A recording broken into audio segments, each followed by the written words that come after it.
由九龍城民政事務處與飛躍啟德聯合舉辦的啟德體育園首個大型社區運動嘉年華啟德 Basketball 今日開幕。嘉年華會聚超過60個攤位遊戲、運動體驗及表演。而家試下咧，我反應係啦，最緊要咧係咪有規啊？試下嗱，好多 check 佢咧都冇規。今次活動費全面，吸引了很多市民入場。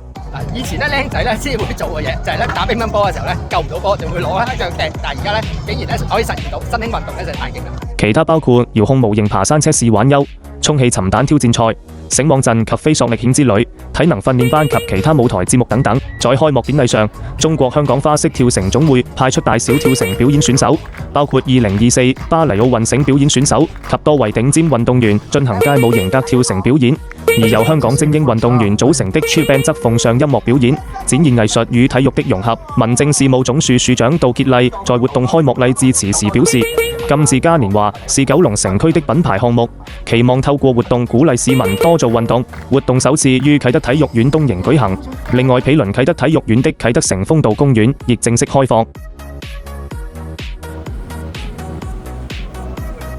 嗱，儀式咧就完啦，咁啊玩完啊，咁啊亦都好開心，咁啊記住啦，咁啊今明兩天咧，香港單車代表黃金寶還會擔任主教練，為小朋友帶來平衡車體驗。嘉年華朝10晚6開放，記得來哦！記得點讚關注哦。